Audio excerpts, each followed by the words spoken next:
24 तास एक पाऊल पुढे.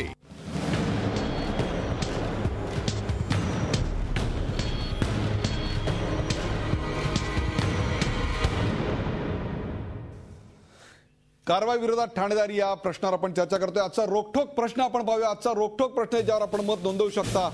अनधिकृत इमारतींच्या कारवाई विरोधात पुकारलेला ठाणे बंद योग्य आहे का? प्रश्न पुन्हा एकदा अनधिकृत इमारतींच्या कारवाई विरोधात पुकारलेला ठाणे बंद योग्य आहे का?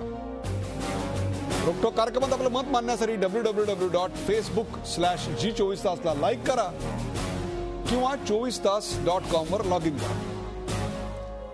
कारवाई विरोधात ठाणेदारी. पहिल्या भागामध्ये नजीब मुल्ला यांनी सांगितलं की त्यांच्या 11 वर्षाच्या काळात एकदाही अनधिकृत बांधकामांच्या विरोधात केलेल्या कारवाईच्या विरोधात त्यांनी काहीही केलं नाही किंवा त्यांनी कुठल्याही प्रकारच्या अशा प्रकारच्या कृत्याला त्यांनी किंवा त्यांच्या पक्षानं उत्तेजन दिले नाही. मग आता राहता प्रश्न राहतो की ठाण्यामध्ये अशा प्रकारच्या इमारती आहेत. हे तर राज्य शासनानं सांगितलेलं आहे, आयुक्तांनी सांगितलेलं आहे, कल्याण डोंबिवलीमधल्या आयुक्तांनी सांगितलेलं आहे. मग आता राहता प्रश्न असा आहे की ही नेमकी अनधिकृत बांधकामं कोणाच्या एरियात आणि कधी निर्माण झाली आणि त्याहीपेक्षा सुद्धा या बंदमध्ये भारतीय जनता पक्षाचं ठाणे शहर का बरं सहभागी नाहीये? संदीप लेले. बंदाच्या पार्श्वभूमीवर आपली चर्चा सुरू आहे. आपण आता थोड्या वेळापूर्वी जितेंद्र साहेब आव्हाडांचं विधान ऐकलं की अधिकृत माणसं अनधिकृत इमारतीत राहत आहेत. मला हे म्हणायचं आहे की जितेंद्र आव्हाड साहेब गेली 1 टर्म आमदार आहेत. त्याच्या आधी ते 2 टर्म विधान परिषदेवर होते. त्यांच्या पक्षाची सत्ता जवळजवळ मधली काही कालावधी सोडला तर 50 ते 60 वर्ष या महाराष्ट्रावर आहे. असं असताना अनधिकृत बांधकामाचा प्रश्न हा काय आज उत्पन्न झालेला नाही आहे. सामान्य माणसाला घरं लागतात. गगनचुंबी इमारतीत हायफाय फ्लॅटमध्ये त्यांना परवडत नाही. हे जर राज्यकर्त्यांना कळत नसेल आणि त्यांना न कळल्यामुळे कोणीतरी गावगोंड उठून अनधिकृत बांधकाम बांधत असेल आणि सामान्य नागरिक त्यात घेत असेल, ह्या समस्या त्यांना आधी लक्षात यायला पाहिजे होतं. म्हणजे आधी याकडे कानाडोळा केला आणि अगदी सगळ्यात मूळ प्रश्नावर जर बोट ठेवायचं तर आत्ता अनधिकृत बांधकाम हा जो प्रश्न निर्माण केलाय हेच एक राजकीय षडयंत्र असं मी म्हणेन. मुळात प्रश्न कुठून निर्माण झाला? मुंब्र्याला जी इमारत कोसळली त्याच्यात 73 लोक मृत्युमुखी पडले. ती इमारत 3 महिन्यात बांधलेली होती. त्यातून प्रश्न ऐरणीवर आला. त्यानंतर भारतीय जनता पार्टीच्या शिष्टमंडळाने आयुक्तांची भेट घेतली. आयुक्तांना निवेदन सादर केलं. आयुक्तांनी त्यावेळी असा शब्द दिला की आम्ही अगोदर मानवतेच्या दृष्टिकोनातून जीवितहानी टाळण्याच्या दृष्टीने आम्ही सुरुवातीला धोकादायक इमारतींवर आम्ही कारवाई करणार आहोत. म्हणजे आता जी कारवाई सुरू झालेली आहे किंवा जो काही उपक्रम हाती घेतला गेलेला आहे तो केवळ धोकादायक इमारतीच्या बाबतीत घेतलेला आहे. म्हणजे जर या धोकादायक इमारती पडल्या तर जीवितहानी होईल असं महापालिकेचं म्हणणं आहे आणि म्हणून नोटिसा बजावल्यात. त्यातल्या 60 इमारतींवर फक्त सुरुवातीला कारवाई केली जाणार आहे. हे दिसून येतंय की ह्या धोकादायक इमारतींचा प्रश्न छोटा आहे, तो मर्यादित राहील. हे लक्षात घेऊन उरलेल्या अनधिकृत इमारतीत राहणाऱ्या लोकांमध्ये एक प्रकारची घबराट निर्माण करण्याचं हे षडयंत्र आहे आणि हे भारतीय जनता पार्टीला मान्य नाही. बरं, हे कोण करतंय? ज्यांची सत्ता राज्यात आहेत, ज्यांचे मुख्यमंत्री काल ठाण्यामध्ये भेट देऊन गेले, ज्यांचे नेते सर्व शरदजी पवार भेट देऊन गेले, त्यांच्या निदर्शनास आणण्यासाठी ठाण्यातली समस्या हे ठाणे बंद करतायत. संदीप लेले जे ठाणे बंद करतायत त्यात तुमचे सहकारी पक्षही आहेत. हे बघा, सहकारी पक्षाची स्वतःची स्वतंत्र घटना आहे. त्यांचं नेतृत्व आहे. भारतीय जनता पार्टीने काय भूमिका घ्यायची हा भाजपचा प्रश्न आहे आणि तो आम्ही आमच्या पुरता घेतलेला आहे. त्यांनी असं का भूमिका घेतली आहे? त्यांनी खरं तर महायुती म्हणून हा विषय हाती घ्यायला हवा होता. पण याबद्दलची स्पष्ट नाराजी तुम्ही आज या चॅनलवरनं व्यक्त करताय? व्यक्त झालीच आहे. आम्ही वेगळे राहिलेलो आहोत आणि आम्ही बंदमध्ये सामील नाही म्हणजे आम्ही त्या गोष्टीशी सहमत नाही. नजीब मुल्ला असं म्हणतात की त्यांच्या काळात आणि त्यांच्या एरियात अशा प्रकारची कुठली अनधिकृत बांधकामं त्यांनी होऊ दिली नाहीत.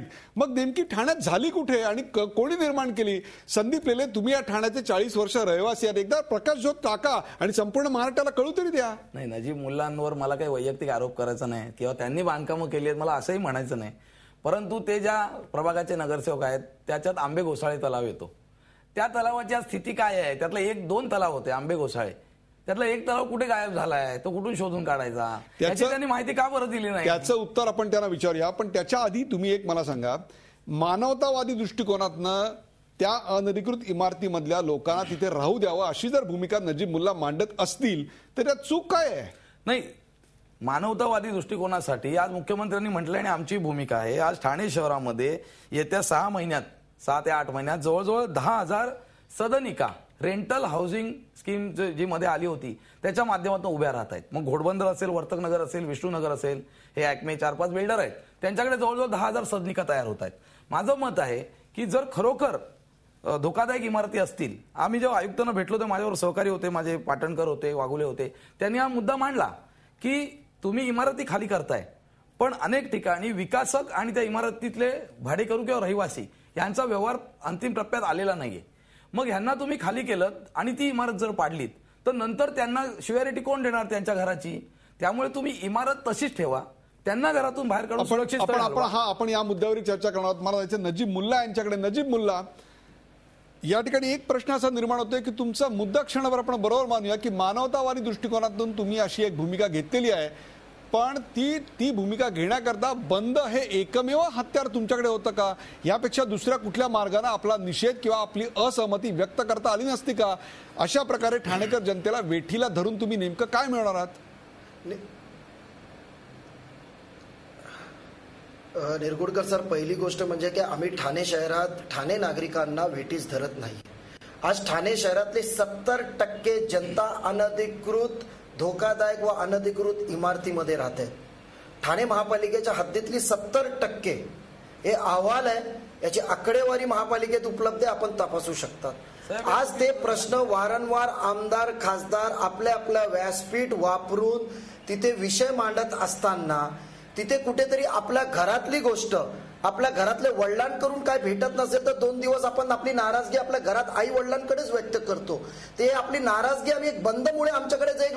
शासन तुमचं आहे, चॅनल्स मार्फत लोकप्रतिनिधी. नजीब मुल्ला, अहो शासन तुमचं आहे, मंत्री तुमचे आहेत, उपमुख्यमंत्री तुमचे आहेत. मी तुम्हाला सांगितलं ना शासन. मग सांगा ना मला, तुमचं कोण ऐकत नाहीये? शासन आमचं आहे म्हणून शासन. बोला बोला बोला. ऐकतात म्हणून तर मी सांगतो का BK अग्रवाल समिती शासननी नेमली.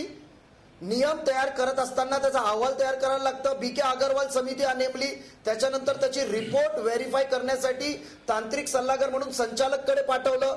संचालकाकडे पाठवल्यानंतर त्याची आज MMRDA मधले 21,000 घरं ठाणे महानगरपालिकेत तयार होणार आहेत. त्याची 50% घरं शासनाने आज घोषणा केली का 50% घरं धोकादायक इमारतीच्या विस्थापितांना व ट्रान्झिट कॅम्प म्हणून वापरण्यात येईल. आज विधानसभेत ही घोषणा झालेली आहे मुख्यमंत्री साहेबांकडे. मग त्याच्यानंतर बंद करायचं कारण काय? मग त्याच्यानंतर बंद करायचं कारण काय? कधी कधी आपल्या आज असं आहे की माणूसगुष्य दृष्टिकोनातून आज 70% जनतेचा पुढचा विचार करण्यासाठी त्यांच्या विस्थापित पुढे आणखी धोकादायक इमारत होणार आहे, त्याचं रिहॅबिलिटेशन, त्याचं रिडेव्हलपमेंट कुठेतरी त्यांच्या विस्थापितसाठी करायला पाहिजे. खरं म्हणजे आज आपल्या रोकठोक मध्ये साहेब आपण एक राहणारा गोरगरीब सर्वसामान्य अनधिकृत मधला माणसाला बोलवलं असतं, त्याची व्यथा आपल्याला माहिती पडली असते, त्याची आडी अडचणी माहिती पडली असते. त्याचेच तुम्ही प्रतिनिधी आहात. त्या गोरगरीब नजीब मुल्ला, त्या गोरगरीब जनतेच्या मतांवरच तुम्ही निवडून येता म्हणून तुम्हाला बोलवलंय.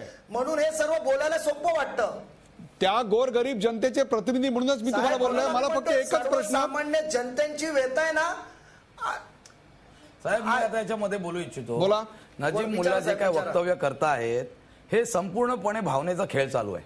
सर्वसामान्य माणसाच्या घराचा प्रश्न उपस्थित केलाय. 70% बांधकामे ते अनधिकृत म्हणतायत, असेलही त्यातल्या 50% किंवा 60% बैठी वस्ती किंवा झोपडपट्ट्या असतील. आता प्रश्न कुठला उपस्थित झाला? मी सुरुवातीपासून हेच म्हणतोय की सगळी बांधकामं पाडून टाकण्याकरता नोटीस बजावलेल्याही नाहीयेत आणि कोणी पाडायला गेलं नाही आणि कोणाची टाप पण नाहीये. लक्षात ठेवा, एवढी हिंमत कोणी करू शकत नाही या स्वतंत्र भारतामध्ये की तिथला जो मूळ नागरिक आहे त्याच्या घरावर बुलडोजर पडण्याची हिंमत जर कुठला करायला लागला तर आपण पारतंत्र्य. मूळ मुद्दा काय आहे की हे लोक धोकादायक इमारतीचा विषय निघाल्यानंतर संपूर्ण ठाणे शहरातल्या अनधिकृत इमारतीत राहणाऱ्या नागरिकांना घाबरवून त्यांचं नेतृत्व आणि त्यांचं मतं लाटण्यासाठी येणाऱ्या विधानसभेवर डोळा ठेवून हे करतात की काय, ही शंका आता उत्पन्न व्हायला लागलेली. बरोबर आहे. आपण चर्चा करतोय ठाण्यामधल्या अनधिकृत बांधकामांच्या विरोधात जी धडक कारवाई करायची भाषा आज होती आहे, त्याच्या विरोधात एक प्रकारचं आज वातावरण ठाण्यात निर्माण करण्याकरता म्हणून बंदचं उद्या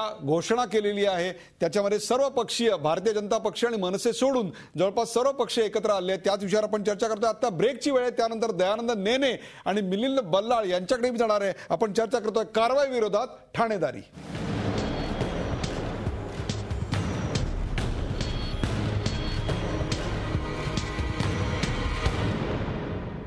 झी 24 तास, एक पाऊल पुढे.